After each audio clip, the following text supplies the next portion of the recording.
प्यारे मित्रों, संबोधि classes YouTube channel पर आपका स्वागत है। मुगल कालीन इतिहास के अध्ययन को आगे बढ़ाते हुए इस वीडियो के द्वारा हम लोग मुगल मनसबदारी व्यवस्था के बारे में अध्ययन करेंगे।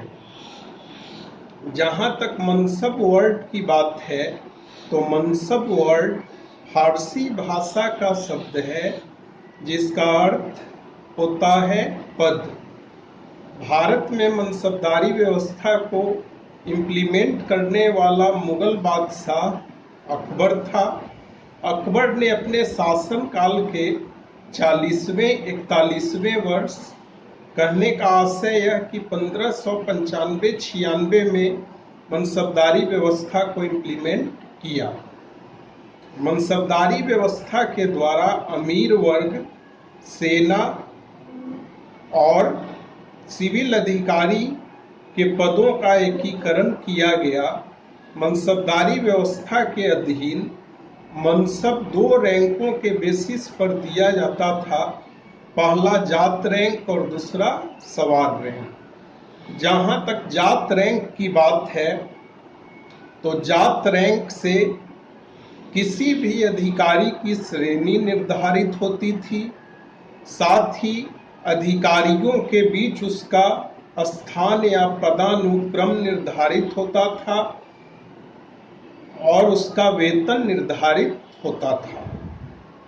जात रैंक से जिस मनसबदार को मनसब मिलता था उसका अधिकारियों के बीच अवस्थिति या पदानुक्रम, उसका वेतन और उस अधिकारी की श्रेणी का निर्धारण होता था। जबकि सवार रैंक से यह निर्धारित होता था कि जिस व्यक्ति को मनसबदारी मिला है या मनसब मिला है वह अपने अधीन कितनी सेना रख सकता है। मनसब शब्द की जहाँ तक बात है तो मनसब स्पेशली 3 चीज़ों की ओर संकेत करता है। पहली बात यह कि मनसब से मनसब के धारक अर्थात मनसबदार की पदानुक्रम में अवस्थिति निर्धारित होती थी। मनसब से उसके धारक की पदानुक्रम में अवस्थिति निर्धारित होती थी, साथ ही उसका वेतन निर्धारित होता था या निश्चित होता था, और साथ ही इससे धारक या मनसबदार द्वारा एक खास संख्या में सेना, घोड़ा और हथियार रखे जाने का भी निर्धारण होता था। अब जहाँ तक मनसबदारों की श्रेणियों की बात है तो मनसबदारों की कुल मिलाकर 3 श्रेणियां थी। पहली श्रेणी के मनसबदारों का सवार रैंक जात रैंक के बराबर होता था, मतलब जितना जात रैंक होगा उतना ही सवार रैंक होगा।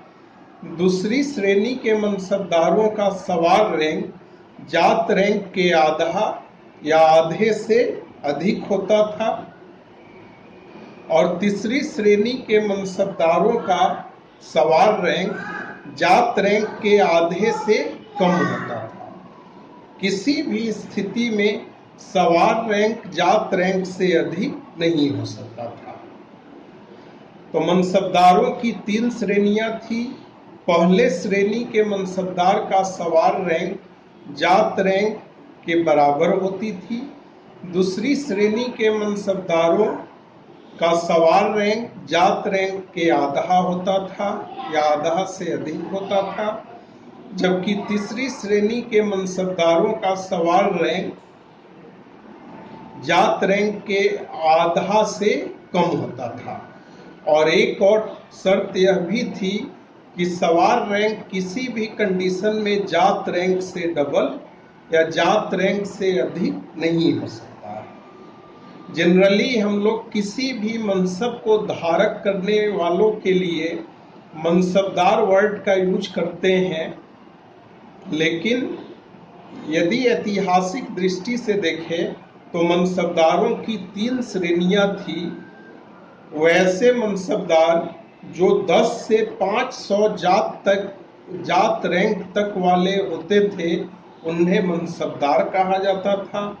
वैसे मनसबदार जिनका जात रैंक 500 से लेकर 2500 तक होता था उन्हें अमीर कहा जाता था।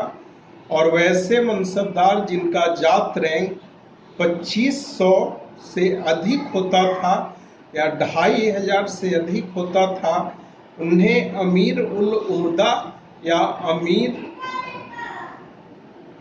उल आजम कहा जाता था। यदि जात और सवार रैंक के बेसिस पर मनसब प्राप्त करने वाले व्यक्ति की बात की जाए तो जात और सवार दोनों रैंक के बेसिस पर मनसब प्राप्त करने वाला पहला मुगल अमीर मिर्जा शाहरुख था। जहांगीर और शाहजहां ने मनसबदारी व्यवस्था में कुछ नवीन तत्वों का समावेश किया। जहांगीर ने अपने शासनकाल में 2 अस्पा सिंह अस्पा व्यवस्था को लागू किया। कहने का मतलब यह कि जहांगीर ने यह नियम बनाया कि स्पेशल कंडीशन में, विशेष परिस्थिति में बिना जात रैंक बढ़ाए सवार रैंक को दोगुना कर दिया जा सकता है। कहने का मतलब यह कि जो मनसबदार आज के रेट में अगर 1000 घोड़ा रखेगा अपने सेना में या 1000 घुड़सवार रखेगा, वह बिना जात रैंक बनाए, बिना जात रैंक बढ़ाए वह अपने सवारों की संख्या डबल कर सकता है। इसी प्रकार से शाहजहां ने मनसबदारी व्यवस्था में माहाना वेतन पद्धति की बात को शामिल किया और माहाना वेतन पद्धति के अंतर्गत मनसबदारों को पूरे वर्ष का वेतन नहीं देकर कुछ महीनों का ही वेतन दिया जाने लगा और उसी के अकॉर्डिंग जो है उनके अधीन रखी जाने वाली सेनाओं की संख्या कम कर दी गई या कम कर दी जाती थी। आमतौर पर प्रत्येक सवार पर 2 घोड़े होते थे। कहने का आशय यह कि एक घुड़सवार पर 2 घोड़े होते थे। यदि कोई घोड़ा बीमार पड़ गया या बीमार पड़ जाए तो घुड़सवार दूसरे घोड़े पर बैठ करके युद्ध करने जाता था और इस प्रणाली को दह बिस्ती कहा जाता था। एक घुड़सवार पर 2 घोड़ा रखे जाने के कॉन्सेप्ट को दह बिस्ती कहा जाता था, जबकि जिस सवार के पास केवल 1 घोड़ा होता था उसे आधा सवार या नीम सवार कहा जाता था। तो मित्रों, इस वीडियो में हम लोगों ने मुगल कालीन मनसबदारी व्यवस्था का अध्ययन किया। यदि आपको यह वीडियो पसंद आए तो आप लोग अपने इस चैनल को सब्सक्राइब कर लें, वीडियो को लाइक करें, वीडियो के कमेंट बॉक्स में कमेंट करें और अपने मित्रों के बीच शेयर करें। आप लोगों का बहुत बहुत धन्यवाद।